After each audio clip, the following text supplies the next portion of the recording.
Salam alaikum tout le monde, j'espère que vous allez bien et que votre famille se porte bien. Alors, déjà, je vais juste m'excuser pour ce retard de vidéo. Ça fait presque 2 semaines que je n'ai pas posté, mais c'est tout simplement que j'ai été hospitalisée. Donc, c'est une hospitalisation qui était prévue. Euh, mais ceux qui sont sur Insta, qui me suivent sur Insta en tout cas, le savaient. C'est pas très grave, vous inquiétez pas, pour ceux qui s'inquiètent en tout cas. Je me soigne et avec ce que j'ai, on peut vivre. On peut vivre si on se traite. Et vu que les résultats de mes analyses biologiques n'étaient pas bonnes, j'ai été obligée de rentrer à l'hôpital à la demande de mon médecin pour qu'on s'occupe de moi parce que le traitement ne faisait plus d'effet. On a changé le traitement et vous inquiétez pas, tout va aller bien, Inch'Allah. Voilà, Alhamdulillah. Alhamdulillah, faut toujours dire Alhamdulillah. Voilà. Alors, déjà, si tu me connais pas, bienvenue sur la chaîne de Trip With Me, Tiffany, la française presque algérienne. Ici, tu es sur une chaîne où on va parler uniquement de l'Algérie, de son passé, de son présent et de son futur. De mes vlogs aussi, parce que je vis en Algérie et je vis entre l'Algérie et la France, parce que j'ai encore des obligations en France et j'ai des obligations en Algérie. Donc, je fais un petit peu la navette, les allers-retours. Et du coup, je vous vlog mes instants, mon quotidien en Algérie. Alors, si tu t'attends à avoir une vlogueuse qui te montre qu'elle se fait ses petits repas, enfin des trucs comme ça, euh, t'es pas sur la bonne chaîne. Moi, je vais te montrer dans mes vlogs l'évolution de l'Algérie, le vrai visage de l'Algérie, tout ce qui est, on se balade dans un centre commercial, un très grand centre commercial, des restaurants où on trouve des restaurants du monde entier, toutes les saveurs, tous les goûts, toutes les odeurs en Algérie. L'Algérie est un pays immense, c'est un continent à lui tout seul. Et sur ce grand continent, ce que j'ai envie d'appeler comme ça, c'est un pays, mais il est tellement immense, c'est le plus grand pays d'Afrique, je vous l'apprends pas. Il y a tellement à faire et tellement qui est déjà fait. Et donc moi, j'essaye de te montrer ce que quand je suis arrivée en Algérie, parce que je ne suis pas algérienne, je suis française. Euh, Mes parents sont irlandais et espagnols, donc quand je suis arrivée en Algérie, je ne connaissais pas l'Algérie. J'avais fait un tour dans le Maghreb avec mon sac à dos. J'ai voyagé un peu à travers le monde et j'ai débarqué en Algérie. Et là, j'étais étonnée et pas étonnée parce que j'entendais des choses sur l'Algérie et c'est pas vraiment ce que j'ai vécu. Tout ce que j'ai entendu était totalement faux, faussé. Parce que c'est vrai que les Algériens vivent bien.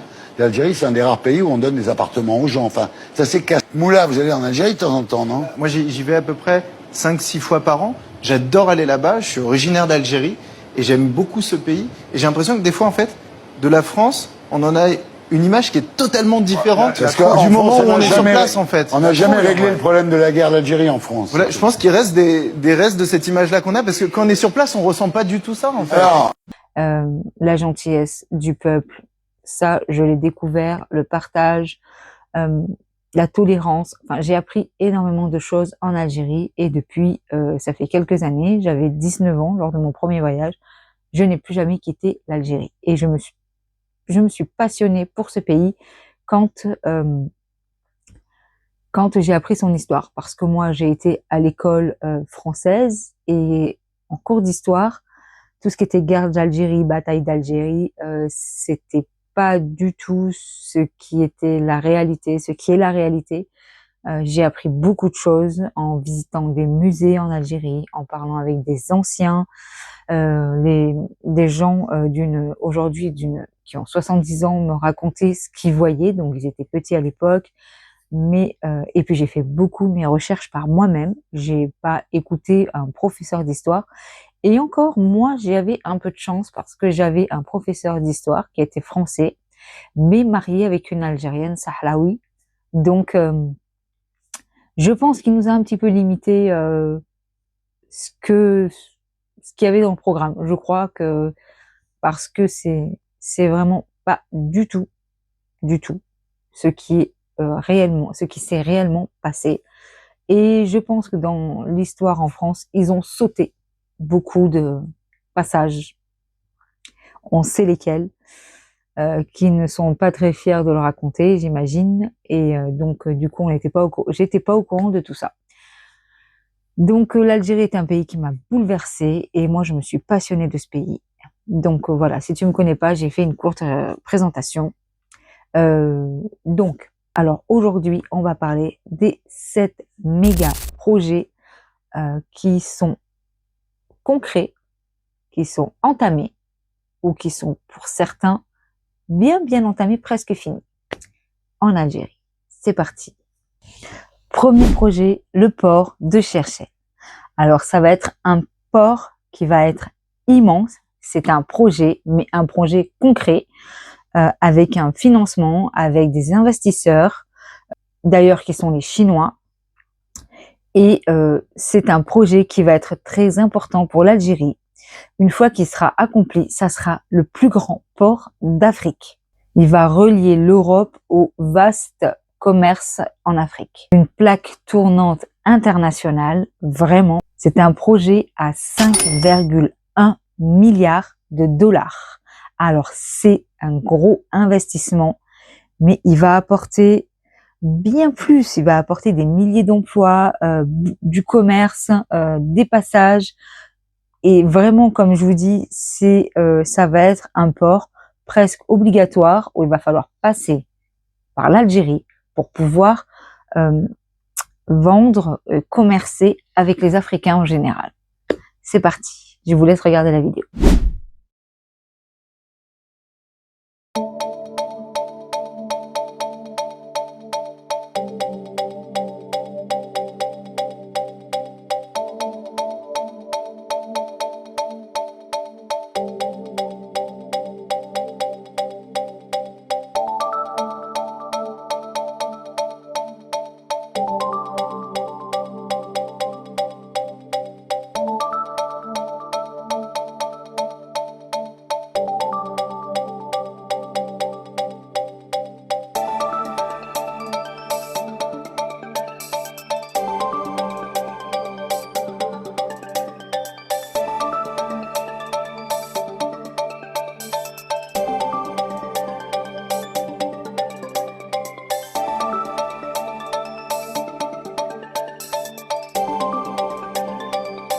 Projet numéro 2, le phosphate de Tébessa.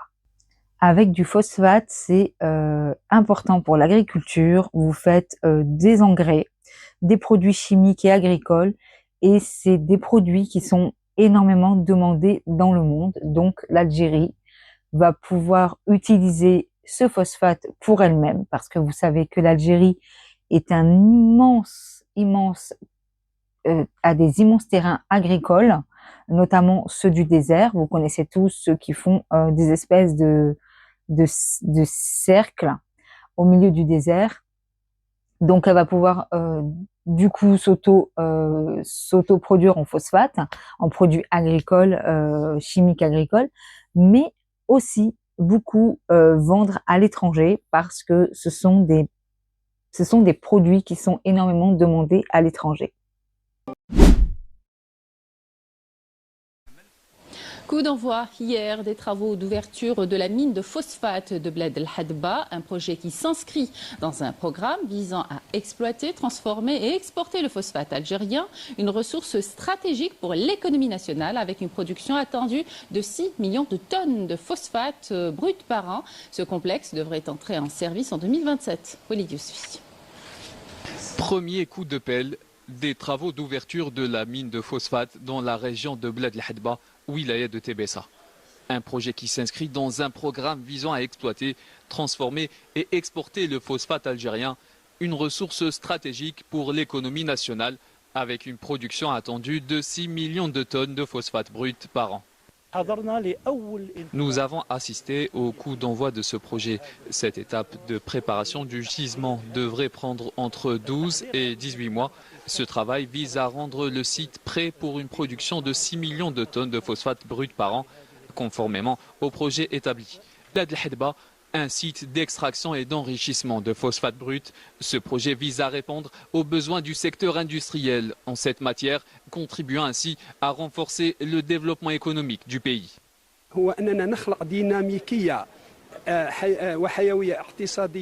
Nous essayons de créer une dynamique économique et sociale au niveau des zones d'ombre et les zones frontalières.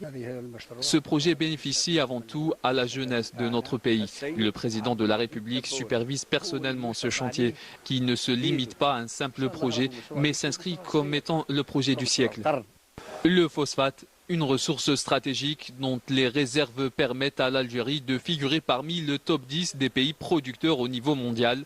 Une fois livré, ce projet devra assurer la fourniture de matières premières nécessaires à la production d'engrais phosphatés. Troisième projet, chemin de fer du nord au sud. Des milliers de kilomètres du nord au sud. Ça va relier des villes et des villages isolés. Et ça va beaucoup faciliter le commerce en Afrique.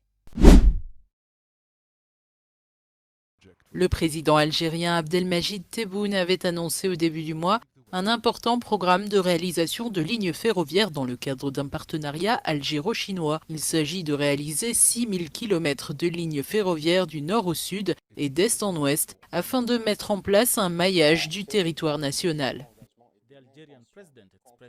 Le président algérien a exprimé son intention de confier ce méga-projet aux partenaires chinois qui maîtrisent le sujet et sont expérimentés dans ce domaine. La Chine est la deuxième puissance économique mondiale. Le développement de 6000 km de voies ferrées permettra à l'Algérie de connaître une croissance économique phénoménale.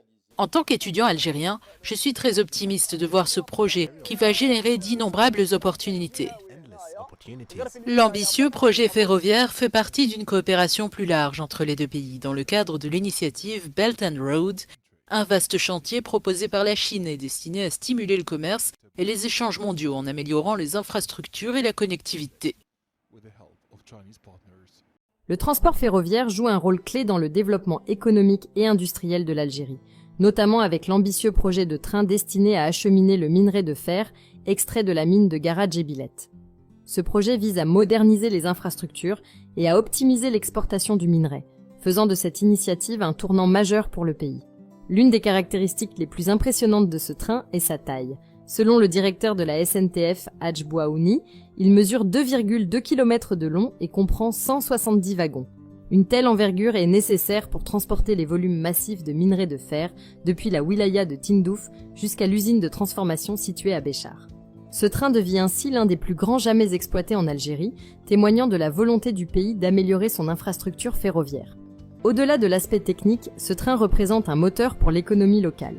Son impact dépasse le simple transport de minerais puisqu'il stimule le développement des régions du sud de l'Algérie. Cette initiative contribue ainsi à la création d'emplois et à la dynamisation des activités économiques locales, en impliquant les entreprises de la région. Ce projet ne concerne pas uniquement Tindouf et Béchar, mais s'inscrit dans une vision plus large de développement des infrastructures et d'industrialisation du pays. La mine de Gara Djebilet pourrait positionner l'Algérie comme un acteur majeur sur le marché mondial du minerai de fer, renforçant ainsi son économie et modernisant son réseau de transport. Ce train n'est donc pas un simple moyen de transport, mais un symbole de progrès. Il reflète l'ambition de l'Algérie de s'imposer comme une puissance industrielle, tout en stimulant l'économie locale et régionale. Quatrième projet, les batteries au lithium. Le lithium qu'on appelle aussi l'or blanc. À l'heure où le monde se tourne vers l'électrique, l'Algérie, elle, va produire ses propres batteries et potentiellement le vendre à l'étranger, au monde entier. En plus, de nos jours, vous trouvez du lithium vraiment partout. Vous le trouvez dans vos voitures, ou dans vos télécommandes, dans des objets du quotidien, parce que c'est dans les petites piles. Vous en trouvez dans vos ordinateurs, vos téléphones, vos tablettes, vos caméras, vos GPS. Enfin, vraiment, vous trouvez du lithium partout. Et l'Algérie va produire ses batteries. Elle va produire elle-même ses batteries au lithium. Au Maroc ou en Algérie, où seront fabriquées les batteries lithium, le géant chinois BYD, qui prévoyait d'établir une usine de batteries lithium au Maroc, a annulé son projet, ouvrant ainsi une opportunité pour l'Algérie qui aspire à devenir un acteur majeur dans la production de batteries électriques en Afrique. L'annonce du projet par BYD en 2017 n'a pas abouti, principalement en raison de la faible demande pour ces bus électriques au Maroc et des obstacles à la transition vers les transports publics électriques. Le retrait de BYD offre à l'Algérie une chance de se placer sur le marché des batteries lithium, avec le soutien de la Chine exprimé lors de la visite du président Tebboune en 2023. L'Algérie possède divers atouts pour attirer les investisseurs étrangers, notamment sa position géographique stratégique et son climat d'investissement stable. La visite des représentants de BYD et d'une délégation chinoise en Algérie vise à explorer de nouvelles opportunités de collaboration. L'annulation du projet au Maroc redéfinit le paysage du secteur des batteries lithium en Afrique, plaçant l'Algérie en bonne position pour accueillir cette usine, ce qui pourrait diversifier son économie et renforcer son rôle régional dans l'industrie automobile électrique. Le président de la République Abdelmadjid Tebboune a reçu le chercheur et scientifique algérien Karim Zghib. À l'issue de cette rencontre, Karim Zghib a déclaré « Nous travaillerons en Algérie au développement de la filière du lithium, utilisée dans de nombreuses technologies et industries à travers le monde ». Il a également ajouté que la production de batteries au lithium en Algérie permettra de créer 50 000 emplois. Cette annonce s'inscrit dans une stratégie visant à renforcer l'industrie des énergies propres et à positionner l'Algérie comme un acteur dans le domaine des technologies avancées, notamment dans le contexte de la transition énergétique mondiale. La présence de hauts responsables lors de cette réunion souligne l'importance accordée à ce projet par les plus hautes autorités du pays. Si ce projet se concrétise, il pourrait avoir un impact significatif sur l'économie algérienne, en générant des emplois et en réduisant la dépendance aux importations dans ce secteur stratégique. على الاستقبال نتاعو اليوم وسمعنا على اطار البطاريات الليثيوم وتحدثنا على المناجم تاع الليثيوم تاع الحديد وتاع الفوسفات لان البطاريات الليثيوم هي تقدر تكون في السيارات الكهربائيه وتقدر تكون في تخزين الطاقه وان شاء الله نحن راح نطبوا مع وزارة الطاقة والسوناريم باش احنا ليطاب الأولى راح تكون كما نقول احنا إنتاج لاسيد فوسفوريك وليطاب الثاني راح تكون إنتاج تاع لاكاتود بس في البطارية عندنا الناقص والزايد والبطارية تاع الفير فوسفات هي فيها الليثيوم وفيها الفير وفيها الفوسفات ومن بعد نوليو لاسيلول البطارية ومن بعد تولي السيارة الكهربائية دونك هدرنا على باش دي بروجي يكونوا كونكري والتشغيل يكون كبير باسكو مينيموم هذه لا فيليا تاع باتري تقدر تكون فيها اكثر من 50 الف منصب وان ديريكت تقدر يكون حتى 100,000 منصب والجزائر اليوم عندها يعني ايكو سيستيم اكسبسيونيل كما عندها المعادن عندها الطاقه باش دير تحويل المعادن الله يبارك كاين لجان لهنا العمل الجزائر عندها 1200 كيلومتر تاع على البحر الميناء باش دير التسويد وشني فاني عندنا جامعات عندنا مدارس اللي يخرجوا كما نقول احنا الاطارات ويخرجوا المهندسين وعمل تاع نكون نخدموا مع بعضنا ومن اجل الجزائر ان شاء الله والحمد لله الرئيس راهو معنا والوزير تاع الطاقه راهو معنا والاستاذ هذاك والحمد لله نخدموا مع بعضنا وصونا تكون الشركه راح دير الانتاج تاع لاسيد فوسفوريك والانتاج تاع المعادن هذو ونحطوا ان شاء الله الجزائر باش تكون سما قويه في انتاج البطاريات هذه الامنه تري سيكوريتي كوم باتري لي فوسفات وهذو البطاريات اليوم راهو مستعمله مع تسلا مع مرسيدس مع جي ام مع فورد وجميع الشركات في الصين يتيليزيو هذه لاكاتود اللي منها فيها الليثيوم وفيها الفير وفيها الفوسفات وشكرا جزيلا ويحيى الجزائر. Cinquième projet, programme solaire national. L'Algérie est en train de devenir un leader africain des énergies renouvelables. Bravo l'Algérie! Le plus grand projet solaire du pays bientôt lancé dans le désert. L'Algérie franchit une nouvelle étape vers la transition énergétique avec le lancement imminent de la plus grande centrale solaire du pays, située dans la région de Gara Djebilet. Ce projet vise à exploiter l'immense potentiel solaire du Sahara pour produire de l'électricité à grande échelle et renforcer l'indépendance énergétique du pays. Cette centrale, dont la capacité pourrait atteindre plusieurs gigawatts, s'inscrit dans le plan du gouvernement pour diversifier ses sources d'énergie et réduire sa dépendance aux hydrocarbures. Elle permettra d'alimenter plusieurs régions en électricité propre et d'exporter de l'énergie vers l'Europe, consolidant ainsi le rôle de l'Algérie sur le marché énergétique. En plus de réduire les émissions de CO2, ce projet créera des milliers d'emplois et stimulera le développement des infrastructures locales. Avec cet investissement, l'Algérie ambitionne de devenir un acteur majeur de l'énergie solaire en Afrique et un fournisseur d'électricité propre au niveau international. 6e projet. Pour moi, ils sont tous super. Mais pour moi, celui-là, quand j'ai appris que l'Algérie, dans la pharmaceutique, créait elle-même ses médicaments et surtout les ampoules à injecter, donc tout ce qui va être vaccin et enfin tout ce qui est en ampoule à injecter, j'étais hyper contente parce que quand tu as une indépendance au niveau de la santé, que tu te fais pas livrer des choses, des médicaments qui viennent de Chine, de Russie, d'Europe, enfin de partout dans le monde, tu es sûr de ce que tu vas pouvoir donner au peuple. Et ça, pour moi, c'est une énorme avancée. Et pour moi, la pharmaceutique, c'est vraiment, j'étais super contente de savoir que les Algériens produisaient à l'heure actuelle déjà, parce que ça, c'est un projet qui est déjà acquis et qui est en cours et qui travaille déjà. La pharmaceutique, j'étais super contente. Produire en Afrique les médicaments consommés par les Africains. Ici, en Algérie, plusieurs laboratoires pharmaceutiques veulent répondre à ce besoin. Vous allez le voir, le secteur est en pleine mutation. Objectif, renforcer la souveraineté sanitaire de la région. En quelques décennies, l'Algérie s'est hissée parmi les principaux producteurs pharmaceutiques d'Afrique. Plus de 2,5 milliards d'euros de médicaments ont été produits l'an dernier.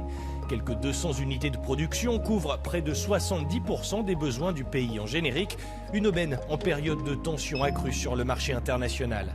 Un exemple avec les laboratoires Frater Razès qui, en pleine pandémie, ont mis sur le marché un anticoagulant qui a été prescrit aux malades du Covid-19.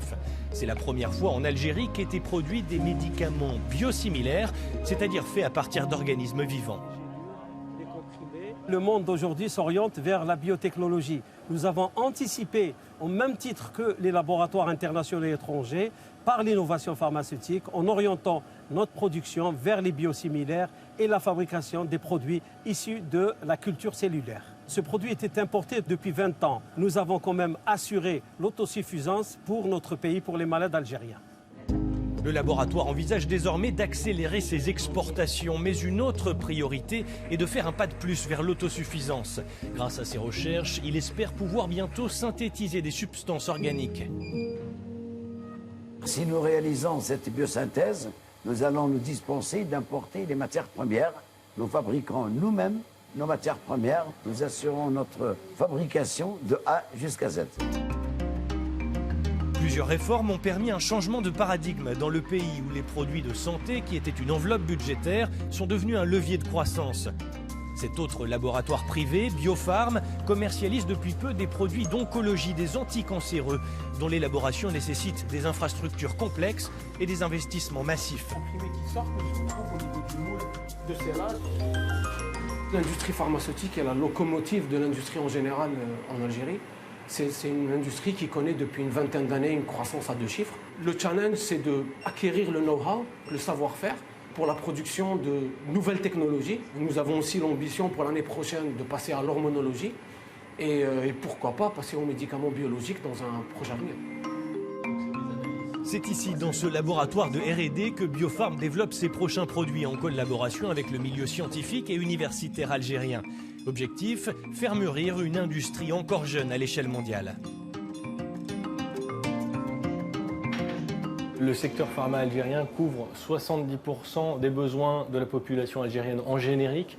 Comment combler ces 30% restants? Alors les 30% restants, c'est des produits assez difficiles à développer. C'est des produits innovants. Tout passe par l'innovation. Donc l'innovation, c'est la clé de la réussite de toute industrie. Et ces produits-là, pour aller les chercher, il faut investir dans la ressource humaine, dans les locaux, dans les centres de recherche et développement.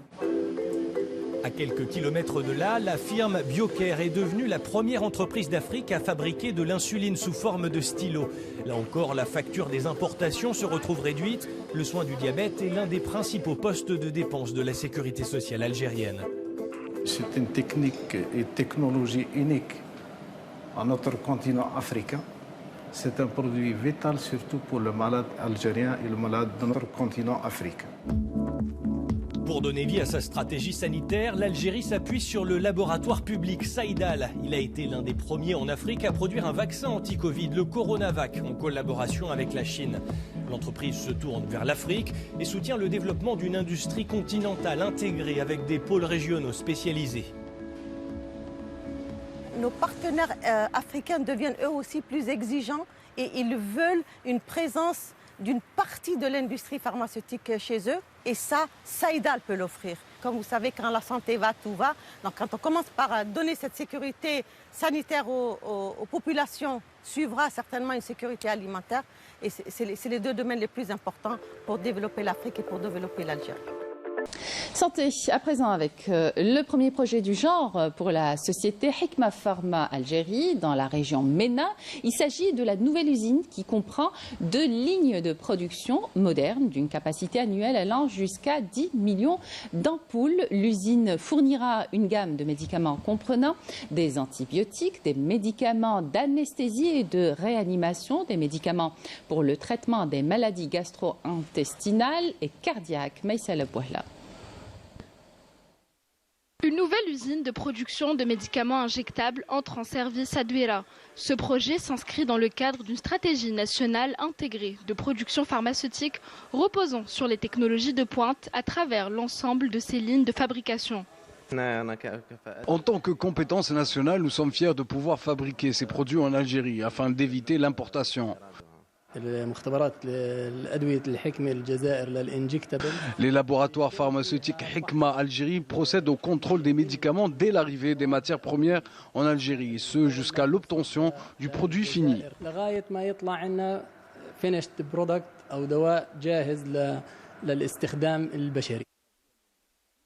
Cet investissement s'inscrit dans les orientations visant à atteindre l'autosuffisance en médicaments injectables.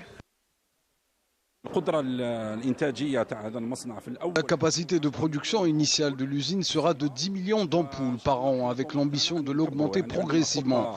Nous avons un plan qui s'étale sur 5 à 10 ans avec plusieurs produits en perspective. Pour cette année, 6 médicaments seront lancés. Nous comptons chaque année introduire de nouveaux médicaments sur le marché national.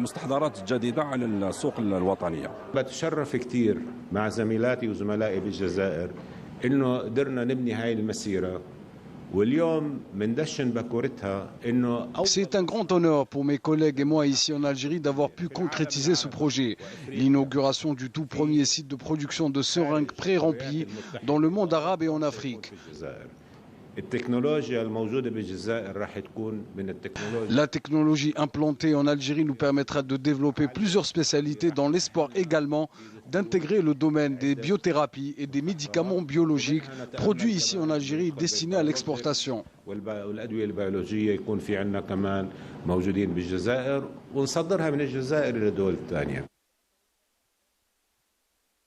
Des capacités de production élevées qui reflètent une vision commune entre les deux pays. L'Algérie et la Jordanie unies par une ambition partagée dans le domaine de la production pharmaceutique. Saïdal révolutionne le traitement du diabète en Algérie. Le géant pharmaceutique algérien, Saïdal, franchit une étape majeure vers la souveraineté pharmaceutique avec sa nouvelle production d'insuline. Couvrant 76% des besoins médicaux du pays, le ministère de la Santé s'efforce de réduire la dépendance aux importations et de stimuler la production locale. Cette insuline innovante offrira une meilleure gestion du traitement aux patients algériens. Avec un lancement commercial imminent grâce à un partenariat étranger, Saïdal réaffirme sa position de leader sur le marché. L'Algérie prévoit d'exporter cette insuline, suite à un essai d'exportation réussi vers l'Arabie Saoudite l'année dernière. Le ministère a également mis en place une plateforme numérique pour surveiller la disponibilité des produits et prévenir les pénuries. La production locale de médicaments est essentielle pour réduire la dépendance aux importations en provenance de Chine et d'Inde. L'Algérie intègre progressivement la production de matières premières essentielles pour garantir un approvisionnement constant en médicaments. Et voilà le dernier et 7e projet, le dessalement d'eau de mer. Est-ce que vous pouvez vous imaginer que ça, c'est le rêve de beaucoup de pays, mais ils n'ont pas les capacités intellectuelles, un financement, parce que des stations de dessalement d'eau de mer, ça demande énormément de financement. L'Algérie, elle l'a fait. Et des stations qui ont été très très difficiles à créer, notamment celle de Béjaïa, parce que ceux qui connaissent Béjaïa, c'est c'est des montagnes, donc il y a beaucoup de pentes. C'est très très compliqué de créer une station dans ces coins-là. En tout cas, vous avez 5 stations. Vous avez celle de Oran, celle de Tipaza, de Boumerdes, de Béjaïa donc, et une de El Tarf. Alors, excusez-moi pour la prononciation, El Tarf, je ne connaissais pas du tout cette ville. Si vous la connaissez, dites-me-le dans les commentaires. Moi, je la connaissais pas. À une trentaine de kilomètres à l'ouest de Béjaïa, le projet de la station de dessalement d'eau de mer de Tirremt prend forme. S'étalant sur 22 kilomètres, cette infrastructure stratégique aura une capacité de production de 300 000 mètres cubes jour d'eau potable. Le site de cette station est caractérisé par un relief particulièrement difficile. C'est pourquoi nous travaillons sur l'aménagement de l'accès et la sécurisation de la RN24 afin de garantir la protection des installations. Les travaux avancent à un rythme soutenu sous la supervision de l'Algerian Energy Company, maître d'ouvrage du projet. La réalisation est assurée par l'entreprise algérienne de canalisation, appuyée par ses sous-traitants, tous affiliés au groupe Sonatrach. Nous fournissons des équipements de protection aux travailleurs et veillons à les sensibiliser aux risques liés à leur domaine d'activité. Ici, les travaux de captage de l'eau de mer s'effectuent à 367 mètres de la côte et à une profondeur de 15 mètres afin d'assurer une eau pure et de qualité. Il s'agit de l'étape de captage de l'eau de mer à travers 2 prises situées en profondeur, équipées chacune de conduites de 370 mètres de long et d'un diamètre de 2,5 mètres.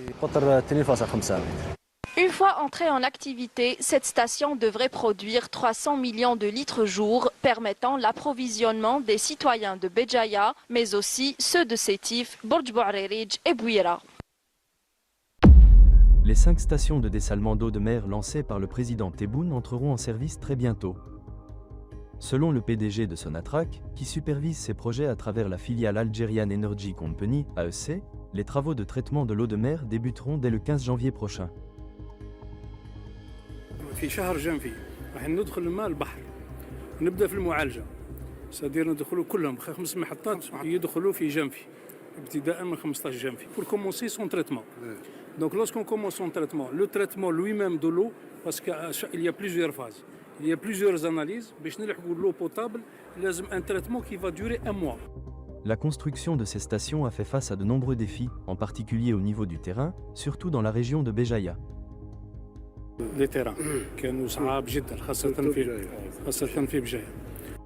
L'obtention des équipements nécessaires a aussi été un défi, particulièrement dans le contexte géopolitique mondial actuel.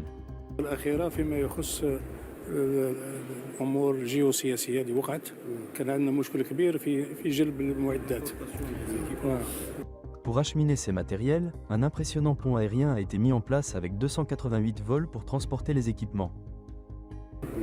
درنا جسر جوي جبنا لحد اليوم ومازال 288 طائرة جبنا بها المعدات. Le président Tebboune a insisté sur le fait que ces stations doivent être opérationnelles avant le mois de Ramadan pour assurer un approvisionnement en eau à la population.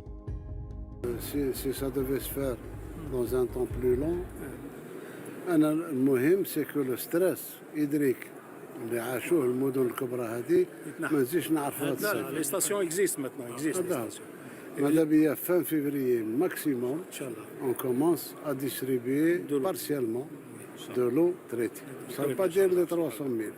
C'est commencer, parce que le mouchkoul yibda à partir du mois d'avril. Il faut qu'avant Ramadan, qu'on ait de l'eau potable pour ces régions. Alors, tous ces projets que je vous ai dit, donc il y en a 7, moi je vous en ai donné 7, mais il y en a beaucoup plus. Si vous voulez d'autres projets, je peux vous faire une vidéo aussi là-dessus, des projets qui sont déjà faits ou des projets qui sont en cours. Mais là, je vous parle de méga projets. Alors oui, ce sont des coûts certes, mais qui vont rapporter bien plus gros. Alors, ce sont pas juste des projets, ce sont vraiment pas juste des projets. Ça prouve que l'Algérie, elle regarde droit devant, qu'elle avance à une énorme vitesse, masha'Allah. Et ce sont des projets avec des coûts très importants, mais comme je vous l'ai dit, ça va rapporter de l'emploi, de la reconnaissance au niveau international, de l'autosuffisance. Il y a plein d'autres projets comme ça, comme le gazoduc, comme l'agriculture dans le désert. Enfin, il y en a encore plein. Donc, si vous voulez une autre vidéo, vous n'hésitez vraiment pas à me le dire en commentaire. Je pourrais vous faire d'autres vidéos sur d'autres projets. Et si vous avez des projets à me proposer et que je fasse mes recherches, n'hésitez pas aussi à les mettre. Voilà, donc cette vidéo va se terminer ici. Si ce genre de vidéo te plaît et si tu veux soutenir l'Algérie, parce que mon but à moi, quand j'ai créé cette chaîne, c'était vraiment de faire connaître l'Algérie telle qu'elle est aujourd'hui et sûrement pas ce que vous trouvez dans les médias, donc sur des médias français, des médias européens. En tout cas, le vrai visage de l'Algérie telle qu'elle est aujourd'hui, elle avance, alhamdoulilah, et le peuple algérien peut voir un avenir. C'est pas vraiment comme dans certains autres pays où la France, eux, ne voient. Le peuple, je le sais, hein, le peuple français ne voit pas d'avenir. Et ils le disent, hein, s'ils peuvent partir, que ce soit financièrement ou autre chose, ils seraient déjà, pour une majorité, beaucoup seraient partis. L'Algérie, elle, avance et son peuple va pouvoir bénéficier de tous ces projets. Je vous dis pas d'ici 20 ans, moi je vous parle d'ici 2, 3, 4, 5 ans maximum. Là, déjà dans 2 ans, vous allez commencer à ressentir les projets qui ont été acquis, qui vous rapportent, qui vous créent des emplois.